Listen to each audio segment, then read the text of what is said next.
Verdades Bíblicas, de la Iglesia de Dios de la Profecía Universal, presenta un mensaje de enseñanza de la Palabra de Dios. Oramos para que este tiempo sea de edificación para su vida. Hola, ¿qué tal? ¿Cómo están? Un privilegio saludarles en Cristo Jesús el día de hoy.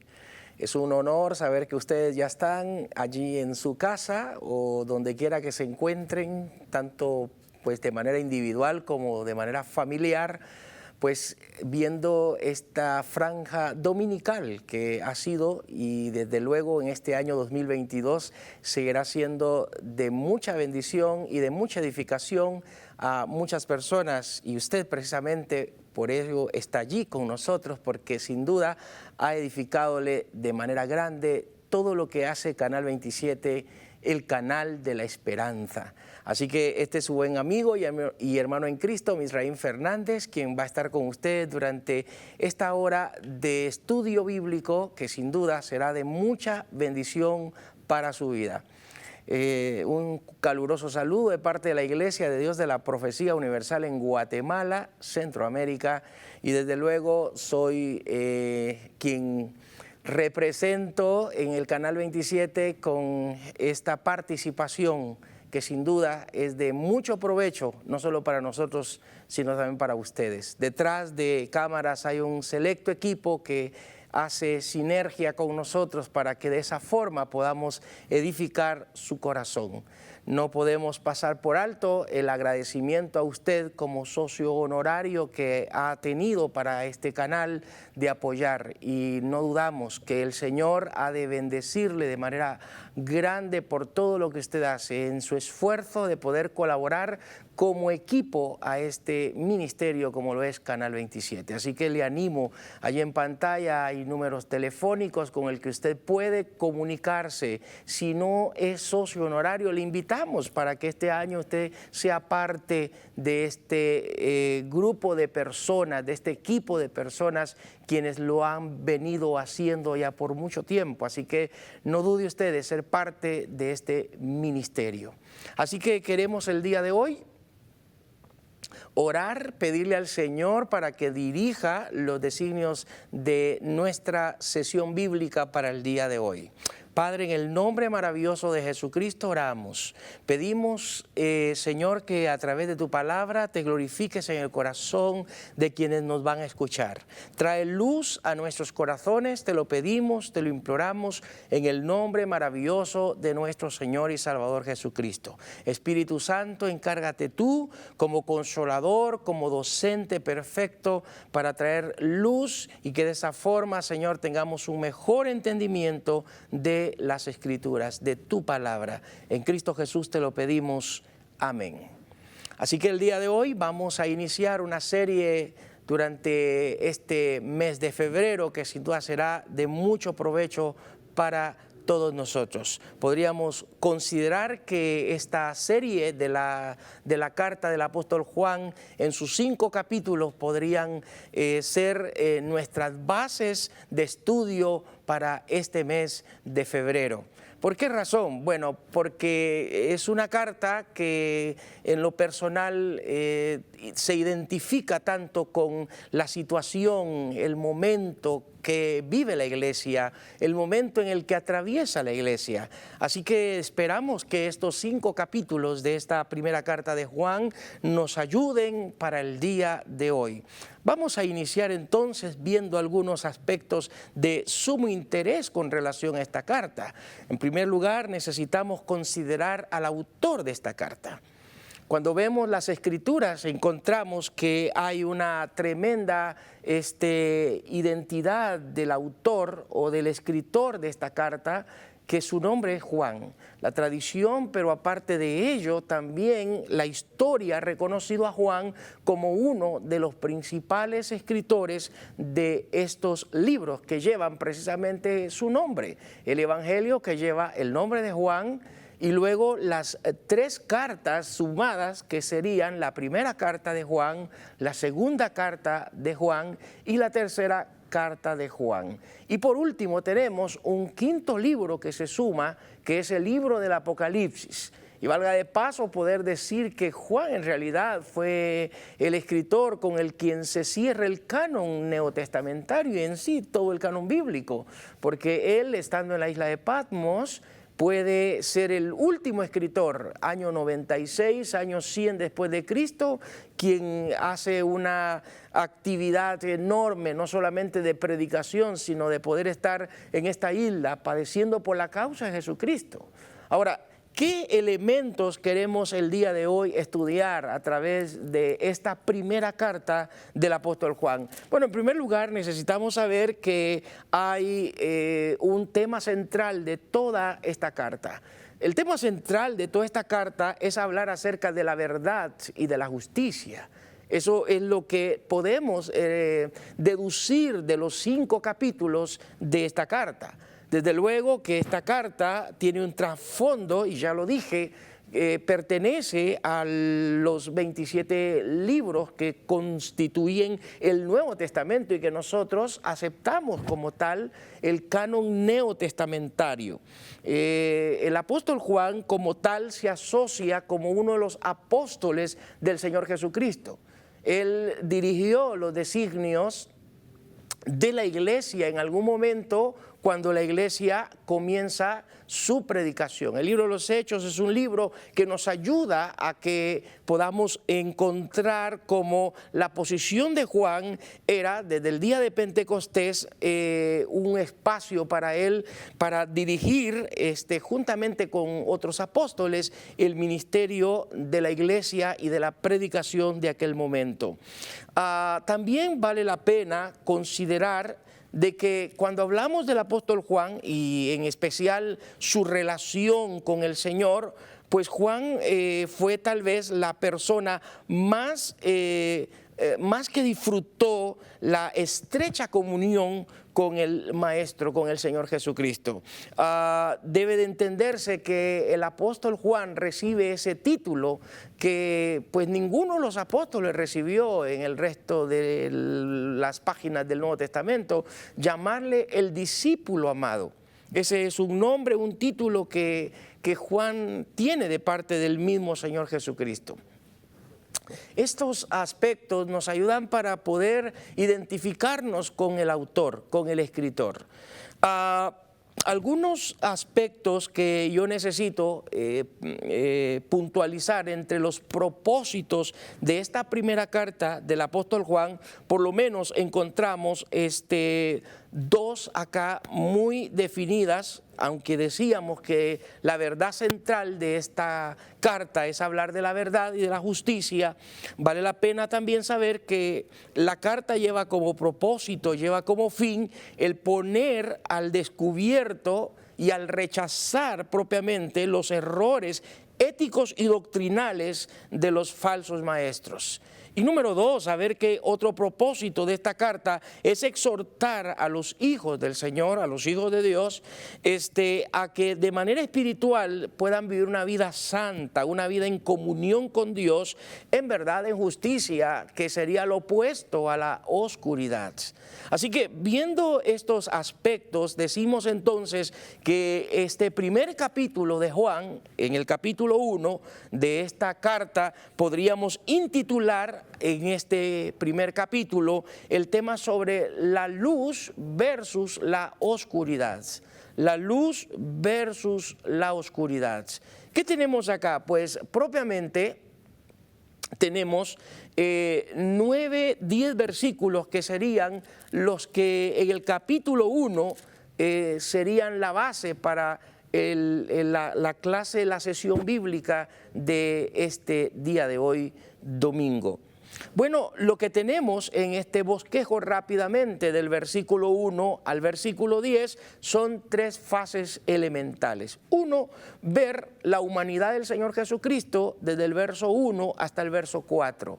2, poder encontrar la parte elemental de la temática. Dios es luz y lo encontramos en el versículo 5. Pero también vamos a encontrar en el versículo 6 en adelante la oscuridad, que sería como la oposición de la luz. Así que ese capítulo 1, en esas 3 fases, serán comunicadas y compartidas para el día de hoy. Ver la humanidad del Señor Jesucristo, del verso 1 hasta el versículo 4, versículo 5, encontrar la luz de Dios como tal en su esencia, y del versículo 6 en adelante encontrar lo que podríamos llamar la oscuridad, lo que se opone a la luz. Hay un asunto tremendo que en el primer siglo estaba ocurriendo, y era negar la humanidad del Señor Jesucristo. Este movimiento se conoce o se conoció en la historia como el movimiento gnóstico. El movimiento gnóstico nace entre el mismo cristianismo, y esto pues es importante considerarlo porque del cristianismo nacen las sectas. Del cristianismo han nacido hoy en día los movimientos sectarios. Es del cristianismo precisamente donde han nacido las falsedades también. Entonces hay un cristianismo bíblico, hay un Jesús que se predica a la luz de la Biblia, hay un Dios que se predica a la luz de la Biblia. Así que aquello que se hable fuera de la Biblia, y aunque se hable de Jesús, aquello que se hable de Dios fuera de la Biblia, no es y no responde al Dios de la Biblia ni al Jesús de la Biblia. Así que hoy en día pueden haber muchos movimientos sectarios que pueden hablar de Jesús y pueden hablar de Dios, pero no están hablando del Jesús de la Biblia ni del Dios de la Biblia. Porque los gnósticos hablaban de Jesús, pero no era el Jesús que identificaba o que se identificaba en las Escrituras. De tal manera que el apóstol Juan nos ayuda a entender en el versículo 1 hasta el versículo 4 este aspecto de la humanidad del Señor Jesucristo. En otras ocasiones hemos hablado acerca de las 2 naturalezas que estaban en la persona del Hijo, y a esto se le conoce como la unión hipostática del Señor Jesucristo. ¿Qué quiero decir con esto? Que en la persona del Señor Jesucristo hay 2 naturalezas. Aquella naturaleza divina que está ligada a la eternidad, y aquella naturaleza humana que es la que se tomó en el momento que estuvo en el vientre de María. Ahí comienza la humanidad, ahí comienza ese aspecto biológico del Señor Jesús. De modo que cuando vemos en este capítulo 1, vamos a ver cómo Juan introduce en esta carta los aspectos y elementos que están relacionados a la humanidad del Señor Jesucristo. Ahora bien, esta palabra de vida, que es la que vamos a encontrar acá en el verso 1 hasta el versículo 4, es porque hay una nueva generación. Hay una nueva generación de creyentes, hay una nueva generación de cristianos. Y en esta nueva generación de creyentes, de cristianos, sí, muchos de ellos no conocieron al Señor Jesús. Imagínense usted, Juan, en esta ocasión que escribe su carta, ya es un anciano, estamos hablando de los años 85, 90 después de Cristo. Imagínense entonces que esta generación, ya hay personas entre 50, 60 años que no han conocido, nunca conocieron al Señor Jesús. Es una segunda generación que por el oír han fortalecido su fe a una generación inicial que es la que encontramos entre los apóstoles y otros creyentes más que se unen en el día de Pentecostés. Pero ya para este momento ya hay una segunda y posiblemente una tercera generación que no saben nada de Jesús como lo fue en la parte física. Así que es necesario que esta carta fortalezca la fe y el corazón de los hermanos. Así que en el verso 1 comienza Juan diciendo lo siguiente: lo que era desde el principio, lo que hemos oído, lo que hemos visto con nuestros ojos, lo que hemos contemplado y palparon nuestras manos tocante al verbo de vida. Vea usted que lo que hace Juan es introducir ese concepto, lo que era desde el principio. Cuando usted lee el Evangelio de Juan, se usa también la palabra principio. Si usted recuerda, en el verso 1 del capítulo 1 del Evangelio de Juan, dice: en el principio era el verbo. Si el verbo estaba con Dios y el verbo era Dios. Eso dice el capítulo 1, verso 1 del Evangelio de este mismo autor. Alguno podría decir que es como hacer una retrospección del Génesis 1. ¿Se acuerda que en el Génesis 1 Vemos en el verso 1 las palabras categóricas de Moisés, quien escribe lo siguiente: en el principio creó Dios los cielos y la tierra. Ahora, si nosotros podemos vincular principio en Génesis 1, principio en Juan, el Evangelio, capítulo 1, y principio en este capítulo 1, verso 1 de la primera carta, encontraremos propiamente una similitud que está hablándose de un principio de la era eterna, de la eternidad pasada. Entonces, en ese contexto de eternidad pasada, el verbo ya es. El verbo ya es. Y este verbo manifestado en su momento, en la persona, cuando se encarna en la persona del Señor Jesús, que es el nombre físico que se le da al Señor Jesucristo, el nombre de Jesús. En el verso 1, Juan lo que hace es introducirnos a que desde el principio, ¿sí? Desde ese principio, Juan dice, yo lo vi también. Desde ese contexto de principio, Juan dice, yo lo escuché. Desde ese contexto de la palabra principio dice, yo lo toqué. Note que aquí Juan está apelando a tres aspectos elementales de la vida. Uno, Juan está hablando del tacto. Juan está hablando de la vista. Y Juan está hablando del oído. Él habla del sentido del tacto porque lo tocó. Habla del sentido de la vista porque lo vio. Y habla del sentido del oído porque lo escuchó. Con esto está demostrándole a los gnósticos de aquel momento y a los nuevos creyentes que la humanidad del Señor Jesucristo es tal cual, es tangible, es literal, es como tal, físico. Porque los gnósticos decían que Jesús no había venido como tal, humano. Negar la humanidad del Señor era negar un sacrificio, era negar que Él entonces hubiese venido para derramar sangre. Entonces era inválido el sacrificio porque no hubo tal sangre. Así que el hecho de que Juan en el verso 1 comience a discutir que la humanidad del Señor Jesucristo es confiable y debe de ser doctrina fundamental para el cristianismo, eso sigue en pie hasta el día de hoy. Confiamos y creemos que el Señor Jesucristo tiene una naturaleza humana y que a través de esa naturaleza humana nos reconcilia con el Padre, pero también a través de esa naturaleza humana nos fortalece en medio de nuestras debilidades. Regresamos después de esta intervención musical. ¡Ajá! Desde la tierra del fuego. ¡Hey!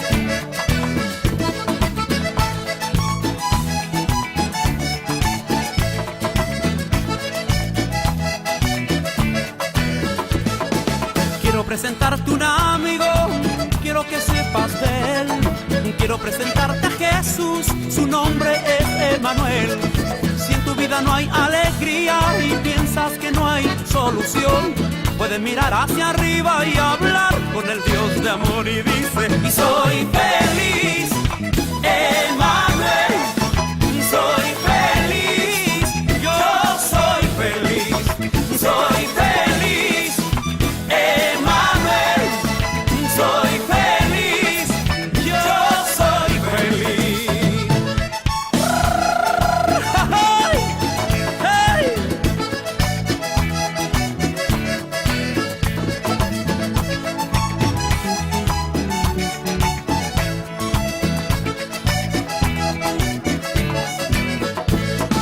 Cuando pases por las aguas, Él contigo estará.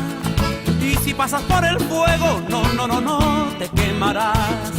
Es que cuando hay problemas y no encuentras solución, puedes mirar hacia arriba y hablar con el Dios de amor. ¡Hey! Soy feliz, Emmanuel, soy feliz, yo soy feliz, soy feliz, Emmanuel, y soy feliz, yo soy feliz.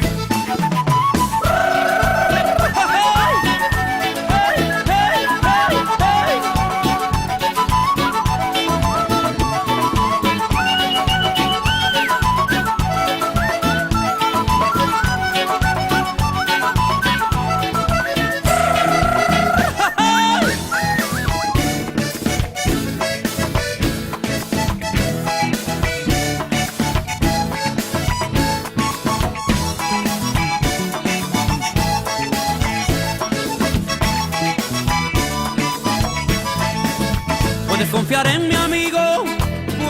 mirarle por fe. Puedes cantarlo conmigo, su nombre es Emmanuel. Si en tu vida no hay alegría y piensas que no hay solución, puedes mirar hacia arriba y hablar con el Dios de amor y dice: soy feliz, Emmanuel, soy feliz, yo soy feliz, soy feliz, Emmanuel, soy feliz, yo soy feliz, soy feliz, Emmanuel, soy feliz, yo soy feliz, soy feliz, Emmanuel, y soy feliz, yo soy feliz, soy feliz, soy feliz, yo soy feliz, soy feliz, Emmanuel, soy feliz, yo soy feliz.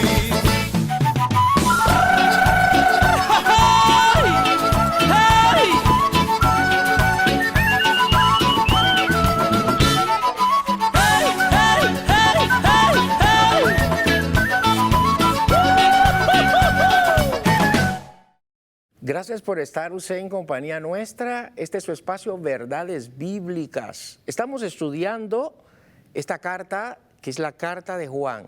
Y en esta serie hemos considerado estudiar los 5 capítulos que Juan nos entrega en esta primera carta.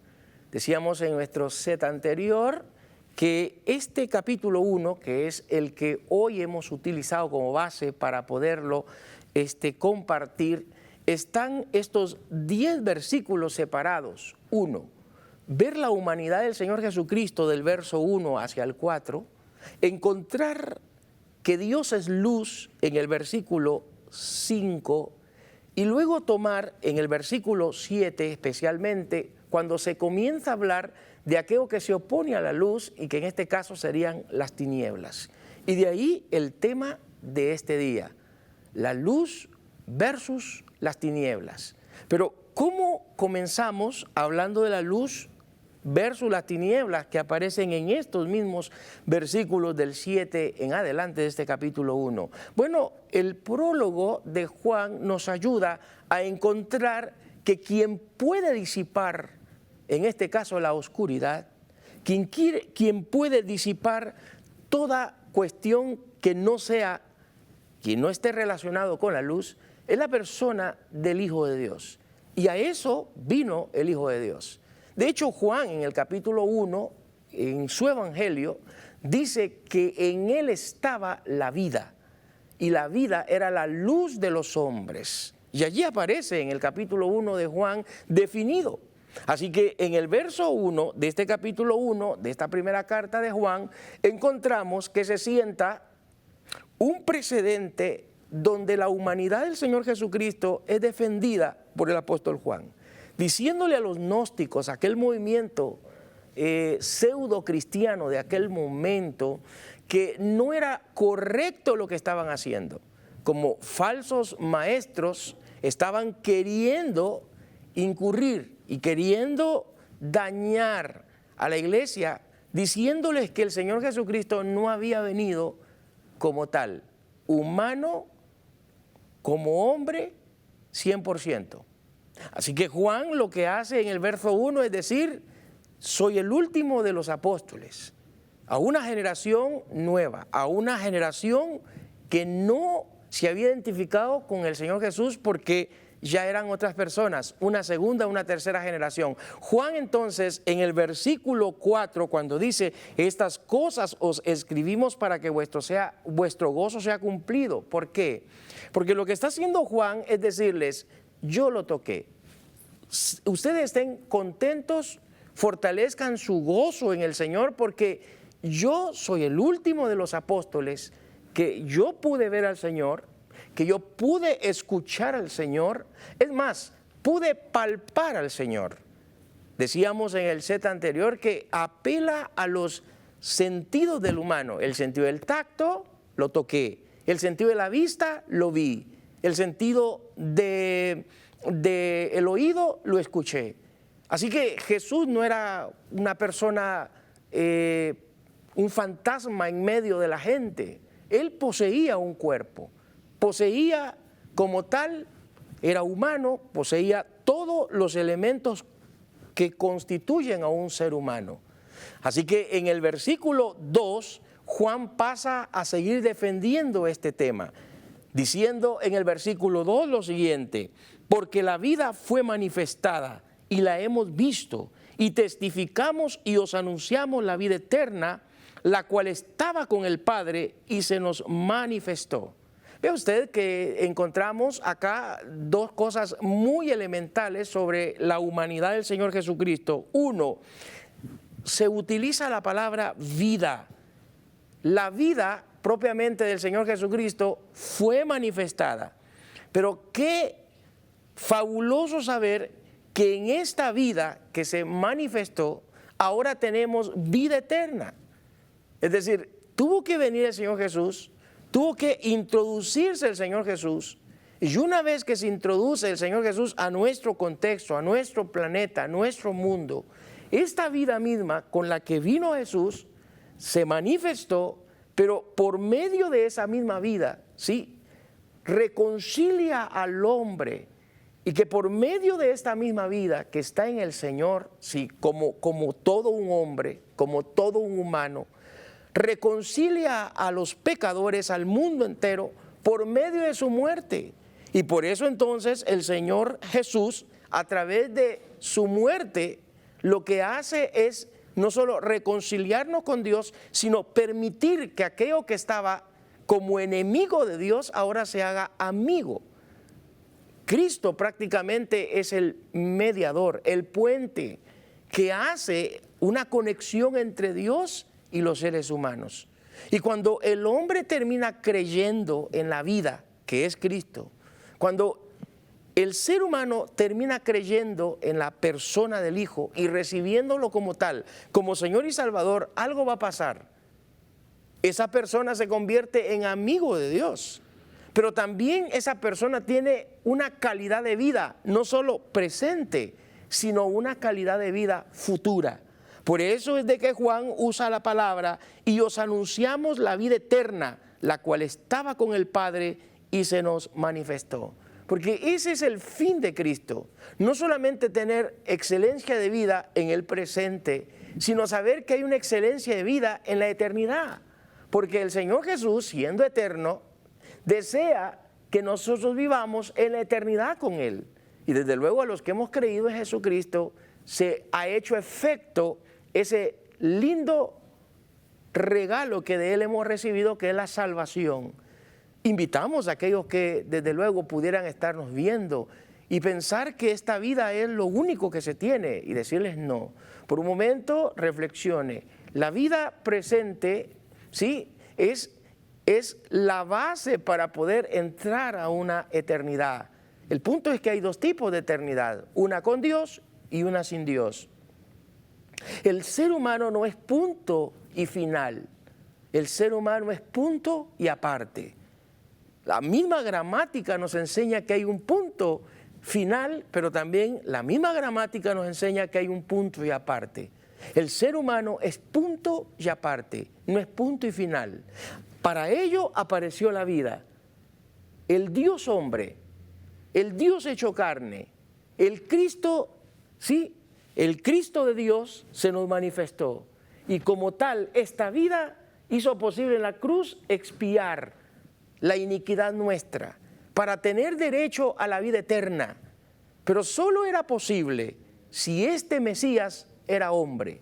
De lo contrario, hubiera sido imposible.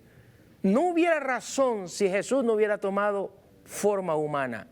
No hubiera razón de la vida eterna, de la salvación, si el Señor Jesús no hubiese hechose carne.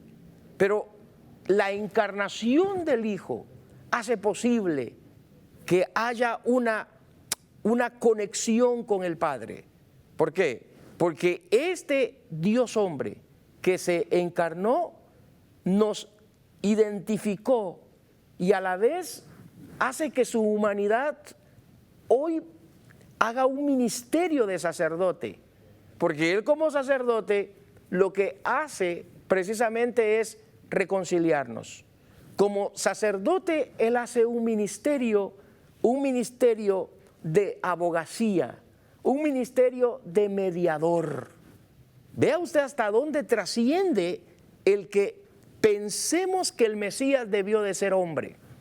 Hasta dónde trasciende al pensar que el Mesías debió de tomar forma humana. Filipenses capítulo 2 ya lo decía el apóstol Pablo, que hay una kenosis, es la palabra griega, un vacío. Dios se vacía y viene al mundo y toma forma humana, porque solo era la manera y el remedio de podernos reconciliar. Así que el capítulo 1 de esta primera carta de Juan, para poderlos poner en contexto, se habla de la humanidad del Mesías, se habla de la humanidad del Señor Jesucristo. Y es lo que Juan está haciendo en este prólogo, sentando las bases de esta palabra de vida, que es el propio Señor Jesús. En el versículo 3 dice, lo que hemos visto y oído, estos anunciamos para que también vosotros tengáis comunión con nosotros, y nuestra comunión verdaderamente es con el Padre y con su Hijo Jesucristo. Note usted que aquí el apóstol Juan nos está enviando un mensaje maravilloso, que es por medio de la encarnación del Hijo, que es por medio de la reconciliación que nos ha hecho ante el Padre, que hoy podemos disfrutar de una comunidad, Es decir, que nosotros cuando nos reunimos en la casa de Dios, en la iglesia, en el edificio, cuando nos reunimos en el recinto, en el lugar donde se ha considerado el ambiente del culto público, cuando usted está allí con otros creyentes, allí se da lo que se conoce acá como koinonía. La koinonía, la comunión, la comunidad de creyentes solo es posible gracias a la humanidad del Señor, gracias a la reconciliación. Y es que de nuevo, si el Señor no hubiera tomado forma humana, no hubiera sido posible ni la salvación, ni la vida eterna, menos el inicio de la iglesia como un organismo viviente. Es que la iglesia como organismo viviente en Hechos capítulo 2 es la respuesta de que Cristo venció porque Él es hombre, humano, y cuando asciende a la diestra del Padre, precisamente Él asciende como tal, con un cuerpo glorificado. Y en esa ascensión hacia el Padre viene la respuesta ahora de bautizar a ese organismo viviente. Y ese bautismo es gracias a lo que el Espíritu Santo viene a hacer en Hechos 2. Y de allí se provoca la iglesia, la eclesía del Señor. Pero esa eclesía, esa iglesia está compuesta por personas, y a eso se le llama la comunión, la comunidad de creyentes. Y aquí Juan está expresando en el versículo 3 lo que hemos oído, lo que hemos visto, eso anunciamos. Juan sigue presentando que el punto para atacar a los gnósticos o contradecirle a los gnósticos era: nosotros lo hemos visto, nosotros lo hemos oído, nosotros lo tocamos. Así que su comunión debe de ser no solo con ustedes, o no solo debe de ser entre ustedes, porque eso es lo que hace la humanidad de Cristo, sino que ahora Juan dice, esta comunión también debe de ser con el Padre y con su Hijo Jesucristo. Es decir, nosotros no solamente tenemos comunión como creyentes, como tal en el culto, sino también tenemos comunión con el Dios Padre y con el Dios Hijo, porque el Espíritu Santo que mora en nosotros nos hace tener comunión con el Padre y con el Hijo. Así que es increíble saber cómo la dinámica del Dios triuno está incrustado en la comunidad de creyentes. Porque la comunidad de creyentes solo puede unirse, solo puede haber comunión, solo puede haber relación, solo puede haber adoración junto, así como un organismo, si se tiene al Espíritu morando, y desde luego Él nos identifica con el Padre y con el Hijo. Así que en el verso 4, Juan termina esta primera fase de la humanidad del Señor Jesucristo diciendo en el verso 4, estas cosas os escribimos para que vuestro gozo sea cumplido. Es decir, ustedes son una segunda generación, una tercera generación que no vieron al Mesías ni pudieron verle cuando anduvo entre nosotros. No fueron ustedes testigos de haberle visto físicamente, pero yo como el último apóstol lo vi, lo toqué, le escuché, estuve en su regazo, estuve en la cena final. No tenemos ningún problema con poder decirles que haya confianza entre ustedes, haya gozo entre ustedes, haya convicción entre ustedes, haya sentido de pertenencia en ustedes, haya identidad plenamente con la doctrina de la humanidad del Señor, porque de otra forma no hubiera comunión entre nosotros, de otra forma no hubiera reconciliación, de otra forma no hubiera salvación, de otra forma no hubiera vida eterna, porque era necesario derramar sangre. Si Jesús hubiera venido como un fantasma, sin cuerpo, sin carne, hubiera habido un problema serio, y el problema hubiera sido que no hubiera habido redención. Pero gracias a ello hay comunión. Regresamos después de esta otra intervención musical.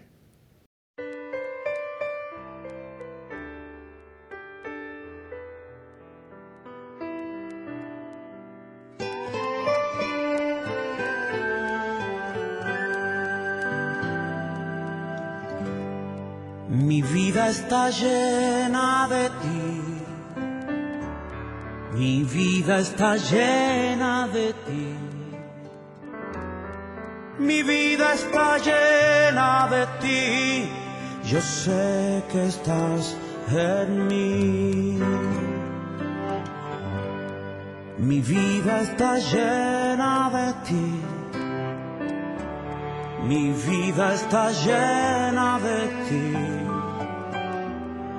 mi vida está llena de ti, yo sé que estás en mí.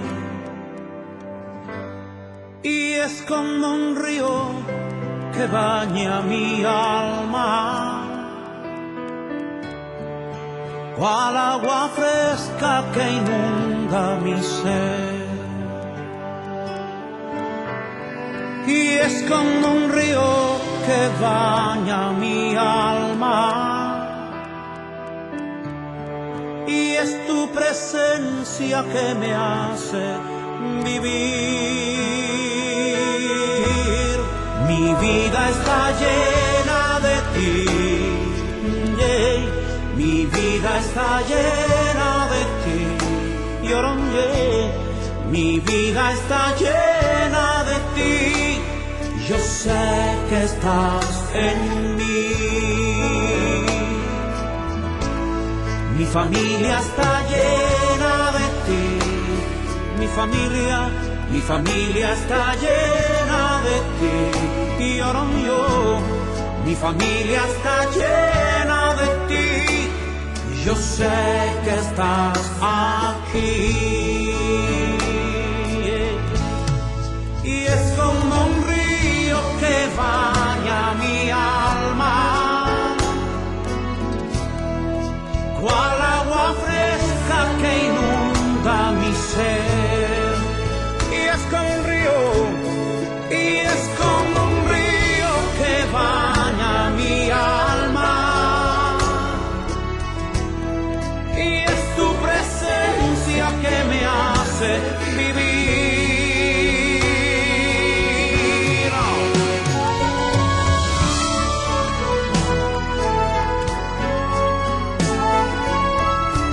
Declaro con mi boca, como dice tu palabra, Señor, no te dejaré y no te desampararé. Así que declaro que tú estás aquí, Señor. Estás conmigo, con mi familia. Vamos, cántalo y decláralo. Mi vida está llena de ti, toda mi vida, que mi vida está llena de ti. Y ahora yo, mi vida vida está llena de ti. Yo sé que estás en mí. Cántalo conmigo. Mi vida está llena de ti y mi familia está llena de ti. La tierra está llena de ti. Yo sé que estás aquí.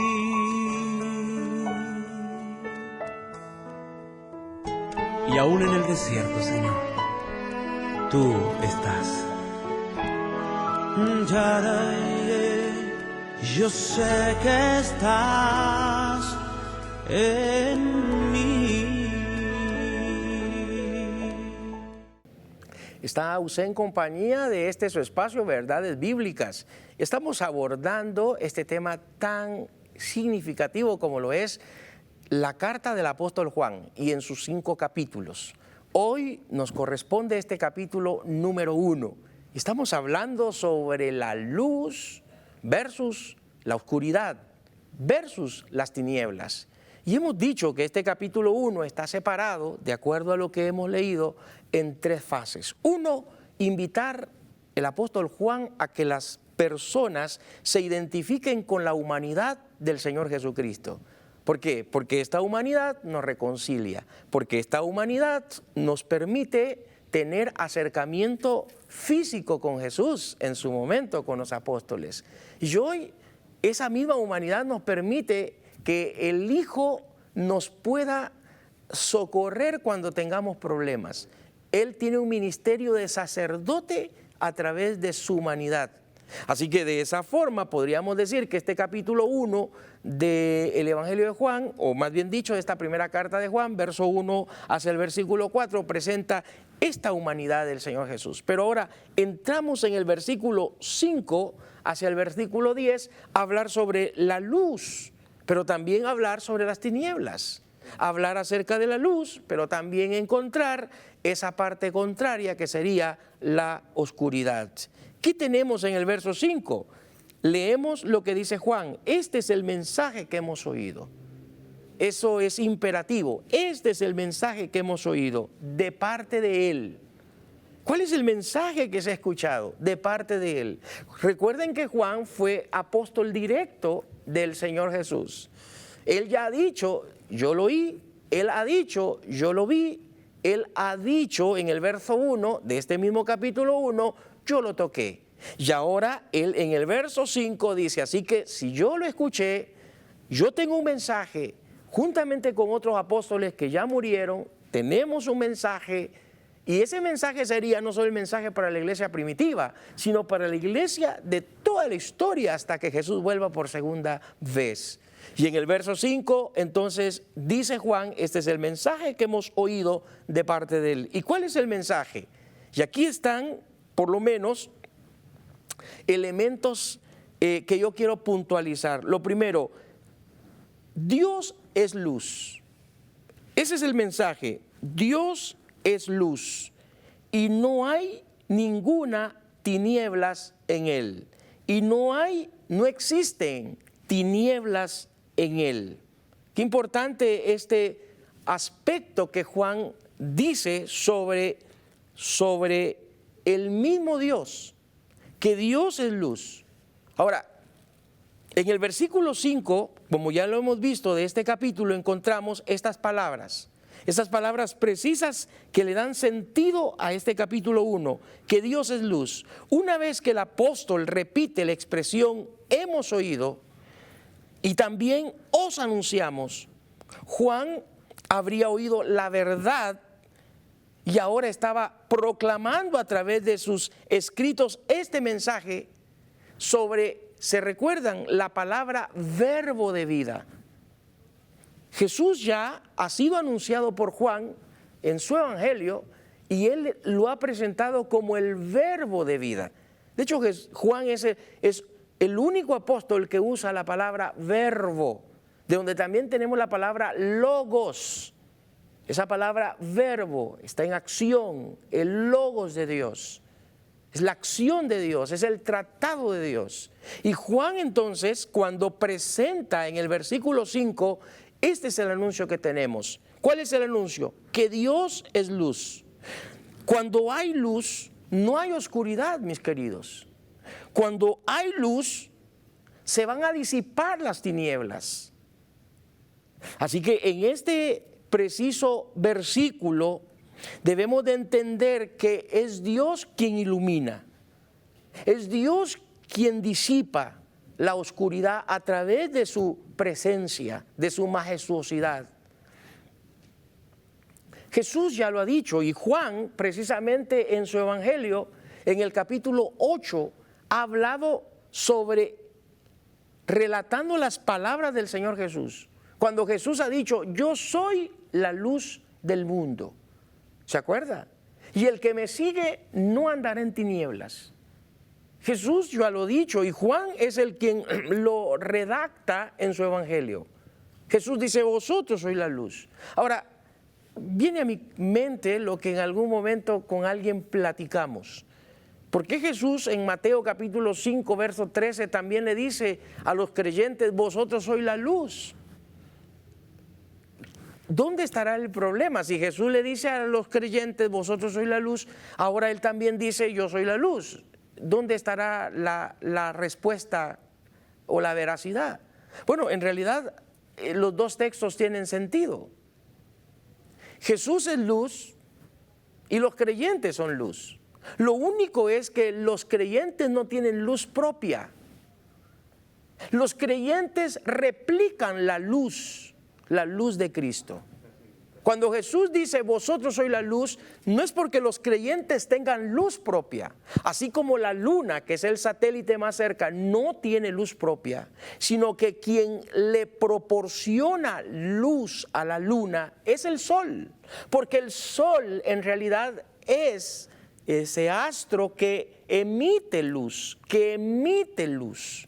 y esa luz es la que ilumina la luna, y es lo que nosotros vemos en la luna, ese resplandor, pero ella como tal no tiene luz propia, es el sol. ¿Se acuerda usted que de esa analogía podríamos decir que Malaquías presenta al Mesías como el sol de justicia? Capítulo 4. Él lo presenta como el sol de justicia. Ahora, si Jesús, el Mesías, es el sol de justicia, nosotros solo replicamos su luz. De modo que cuando hablamos de la luz de Dios, esa luz disipa las tinieblas, esa luz aleja la oscuridad, esa luz lo que hace es crear una atmósfera de bien, crear una atmósfera de iluminación, crear una atmósfera de guía. Por eso es que cuando hay luz, ve usted en este espacio donde estamos, aquí hay luz, yo estoy iluminado, pero detrás de cámaras, si ustedes pudieran ver, no hay mucha luz. Eso implica que detrás de cámaras no se ve bien, no hay nada que pueda visualizarse con precisión, pero de este lado de la cámara todo esto está iluminado. ¿Por qué? Porque esta iluminación permite, haya guía, haya visualización, haya forma de yo no tropezar, haya manera de que se me pueda ver. Pero cuando no hay luz, pues todo será contrario a lo que la luz proporciona.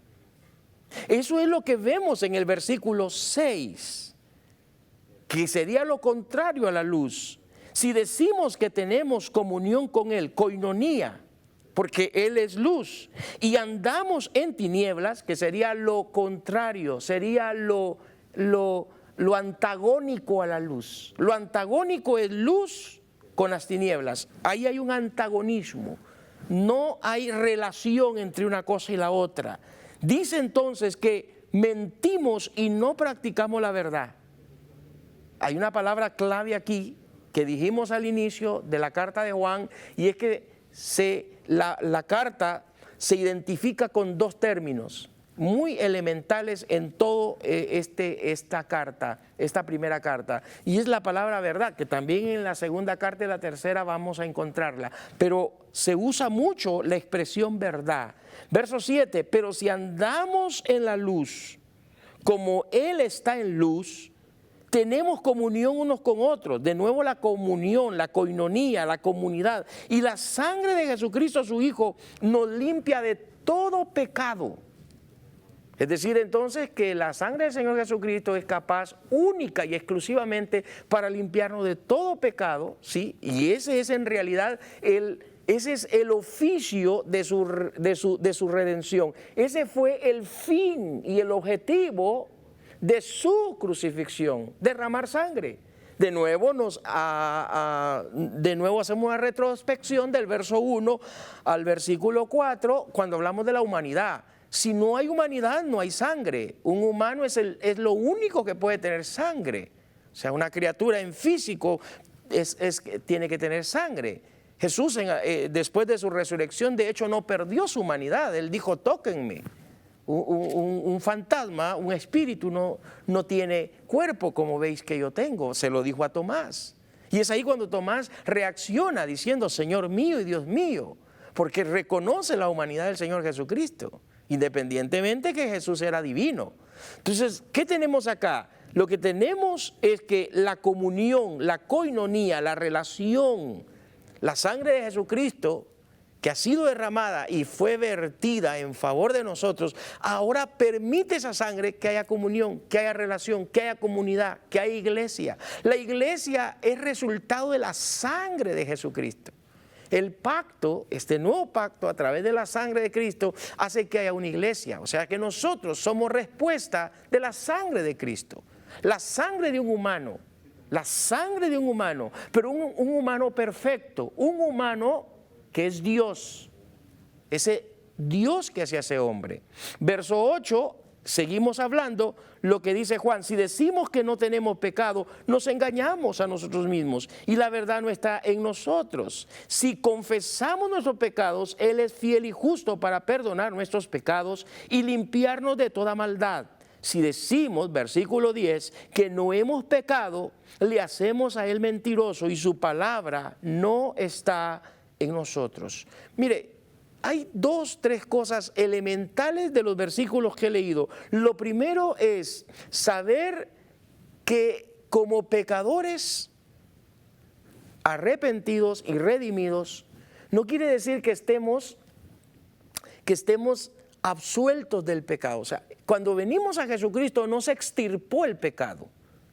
Somos personas pecadoras, ahora reunidos en una comunidad que es la iglesia, pero somos personas que entramos en un proceso de regeneración y de transformación.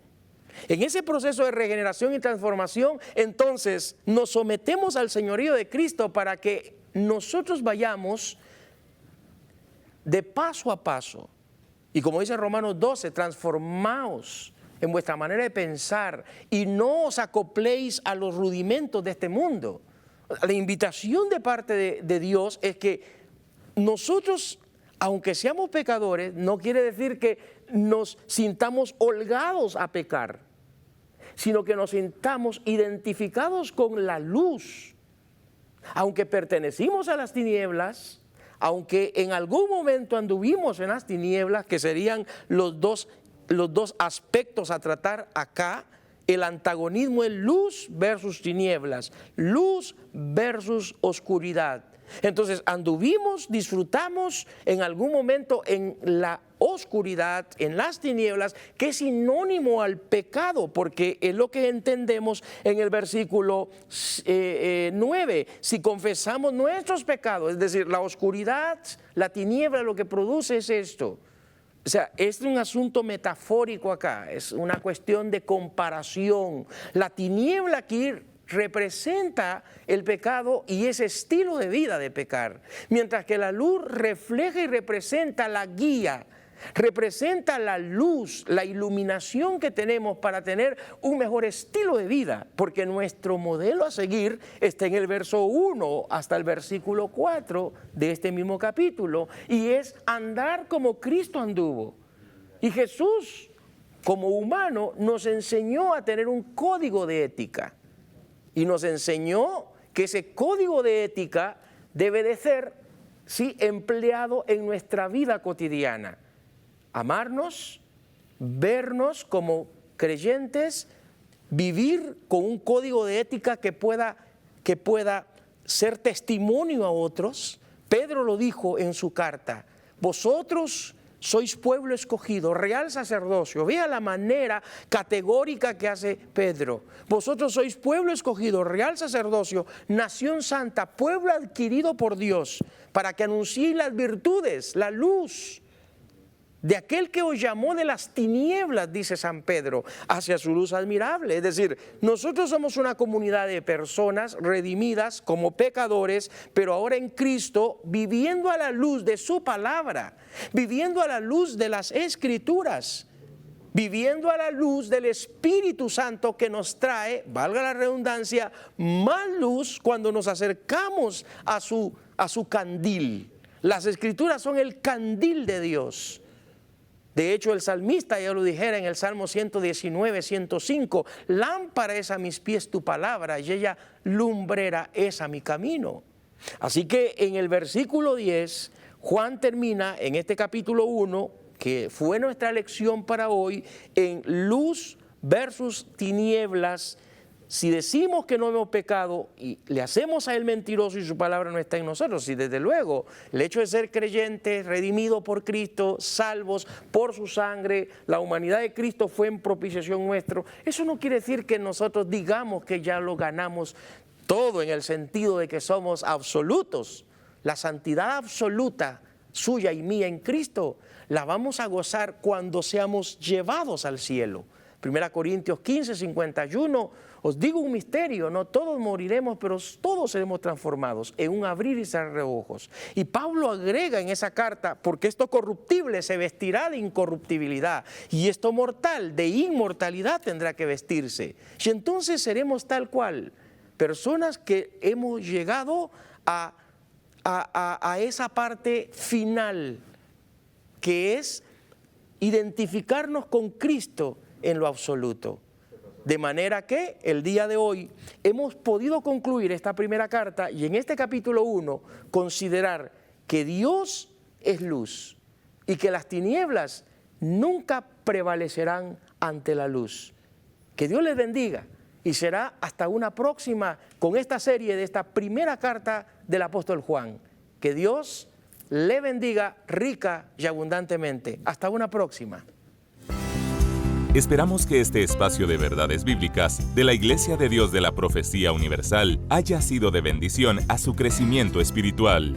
Este programa es una producción de Canal 27. Predicamos la verdad.